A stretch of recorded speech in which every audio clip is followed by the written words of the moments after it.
Você prefere ser feliz ou ter razão? Provavelmente você respondeu ser feliz, mas viveu a vida inteira tentando ter razão, e vai continuar assim. Não? Então me convence do contrário.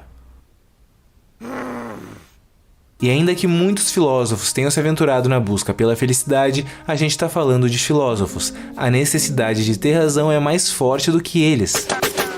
Respeitemos. Mas por volta do século IV a.C., existia um filósofo bastante excêntrico, com perdão do pleonasmo, que fugia à regra. Epicuro, o fundador do epicurismo, provavelmente a escola mais difamada e mal compreendida da filosofia. Abre aspas. Quem afirma que a hora de dedicar-se à filosofia ainda não chegou ou que ela já passou, é como se dissesse que ainda não chegou ou que já passou a hora de ser feliz. Fecha aspas. Para Epicuro, nós procuramos a felicidade no lugar errado, nos luxos, no poder, na riqueza, no status. O caminho para a felicidade é muito mais simples. Afaste-se da política, tenha muitos amigos e valorize as suas amizades, tenha bastante tempo para dedicar à filosofia e a si mesmo e pare de discutir no Twitter. Mas ele não evitava discussões por falta do que dizer. Muito pelo contrário, consta que ele teria escrito mais de 300 livros, que infelizmente não sobreviveram até os dias de hoje. O que ele não queria era ficar discutindo com gente chata pra caralho o tempo todo, tentando consertar uma sociedade hipócrita em troca da sua paz. Isso pode parecer egoísta, mas não é. Em vez de sair por aí tentando ensinar pessoas que não querem aprender e dialogar com pessoas que não querem dialogar, ele decidiu aplicar a sua filosofia à própria vida. Olha só que ideia mais louca essa. Filosofia na vida. E assim, fazer da sua experiência um verdadeiro exemplo para as próximas gerações. Então ele se mudou para uma grande casa logo na saída de Atenas com vários amigos. Esse lugar ficou conhecido como o Jardim de Epicuro. Ninguém trabalhava além do necessário para a manutenção da própria comunidade, cada um tinha seu espaço particular, eles passavam bons tempos juntos filosofando nas áreas de convívio e Epicuro lecionava no jardim. De acordo com o epicurismo, o bem maior e a busca fundamental do ser humano é o prazer, e a sociedade da época entendeu. Beleza, então basicamente... orgia? Mas não era disso que ele estava falando, mesmo que até os dias de hoje a maioria das pessoas ainda pense que era. O prazer epicurista é antes de qualquer coisa a ausência de dor, mas tendo isso resolvido, muito pouco é focado em maximizar as experiências sensoriais, pela sua natureza passageira e bastante breve. O foco mesmo são os prazeres da alma, a filosofia, a amizade, a diversão, os bons momentos. Tudo que dura dentro de nós indeterminadamente. É claro que fundar a primeira comunidade hippie do mundo no meio da Grécia Antiga e ainda aceitar escravos e mulheres como membros sem distinção hierárquica não ajudou muito na fama de Epicuro perante a sociedade ateniense. Mas não, o cerne do prazer epicurista não provém de orgias. É um prazer moderado, se encontra nas coisas simples e deve trazer o mínimo possível de consequências negativas. Ele dizia: nenhum prazer é, em si mesmo, um mal, mas aquilo que produz certos prazeres acarreta sofrimentos bem maiores do que esses prazeres. Por exemplo, álcool e ressaca, drogas e dependência, sexo sem camisinha e DSTs, ou filhos, comida em excesso e obesidade, etc. O objetivo final é alcançar a ataraxia, a ausência de perturbações, e a aponia, a ausência de medos. É daí que surge o tetrafármacon, ou os 4 remédios da alma. 1. Não tenha medo de Deus. 2. Não se preocupe com a morte. 3. O que é bom é fácil de ser alcançado. E 4. O que é terrível é fácil de ser suportado. Talvez você não tenha essa referência exata em mente, mas os deuses gregos eram meio que completamente loucos e viviam se metendo na vida dos mortais, causando desastres ambientais e interferindo nos resultados das guerras. Epicuro disse: velho, eles são deuses, por que eles se preocupariam com o que a gente está fazendo ou deixando de fazer? É como se a gente se preocupasse com a vida matrimonial das formigas.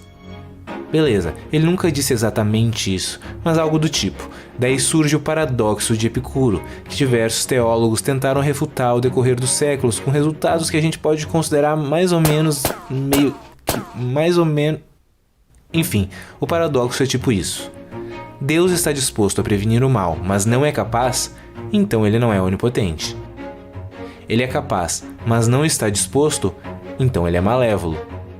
Ele é capaz e está disposto, então de onde vem o mal? Ele não é capaz nem está disposto, então por que chamá-lo de Deus? Não é que Epicuro não acreditasse em uma figura divina, ele só dizia que eles são deuses, eles não sentem inveja, raiva, ódio ou qualquer tipo de emoção que nós meros mortais sentimos. Eles não se metem nas nossas vidas e não alteram os resultados das partidas de futebol. Não adianta continuar rezando. Nós temos livre-arbítrio, aqui se faz, aqui se paga, a felicidade, as conquistas, as desgraças dependem exclusivamente de nós mesmos. Abre aspas. É tolice um homem orar aos deuses por aquilo que ele tem o poder de obter por si mesmo. Fecha aspas. Não se preocupe com a morte. Sabe todo aquele tempo que existiu antes de você nascer? Um pouquinho mais do que 10 bilhões de anos? Então, ninguém perde uma noite de sono pensando nisso, mas muitos sentem uma enorme angústia com o medo da morte e uma provável não existência no futuro.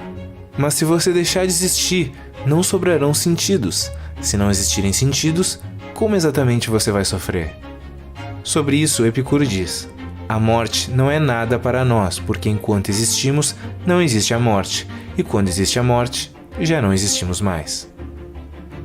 O que é bom é fácil de ser alcançado.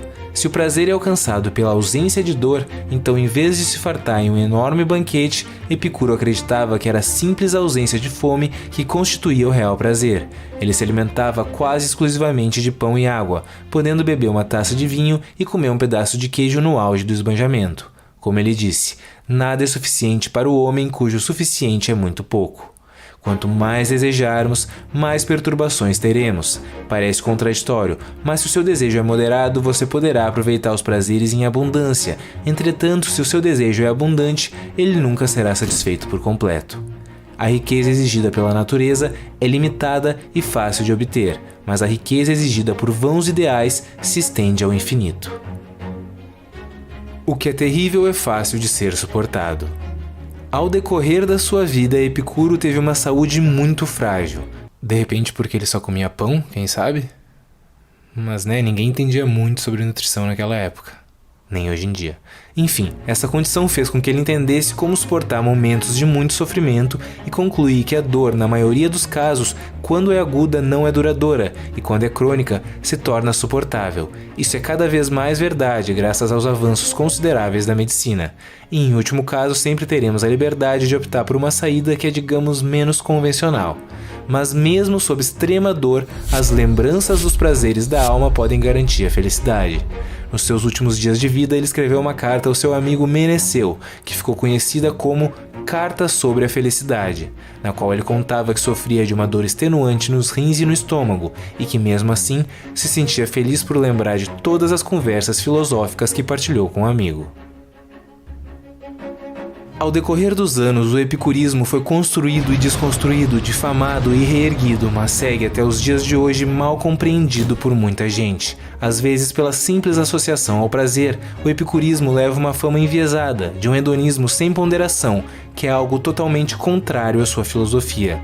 Mas vale pensar no quanto podemos aprender com seus reais ensinamentos, que redirecionam a nossa atenção ao que importa de fato e falam diretamente com os dias de hoje, que curam os males da alma, nos livram dos medos irracionais e nos botam no caminho certo em direção à felicidade. Tirando a parte da dieta, pelo amor de Deus, pão e água, pelo menos um multivitamínico, fruta, proteína, sei lá. Tentamos a todo custo apertar os parafusos dessa máquina gigante, potente, desenfreada e necessária chamada sociedade. Quando notamos que somos muito pequenos para fazer isso sozinhos, pensamos em fugir, deixar essa máquina cruel para trás. Oscilamos constantemente entre esses dois extremos, mas a conclusão final não importa. O nosso maior erro é acreditar que temos que fazer qualquer uma dessas coisas sozinhos e envoltos por tantas perturbações mentais. É impossível não imaginar o que Epicuro pensaria sobre tudo o que se desdobrou dos seus ensinamentos, de um simples jardim na periferia de Atenas para ficar marcado eternamente na história da filosofia, influenciando a vida de inúmeras pessoas, os pensamentos de grandes filósofos e o funcionamento da própria sociedade. Por fim, há de se imaginar o que ele pensaria se o seu jardim alcançasse 1 milhão de inscritos no YouTube. Eu nunca quis agradar as multidões, pois aquilo que eu sei, elas não aprovam, e aquilo que elas aprovam, eu não sei. Você pode baixar essa tela final na descrição e no primeiro comentário. Se você gostou do vídeo, deixa o like, compartilha, se inscreve no canal e ativa o sininho para receber notificação a cada vídeo novo.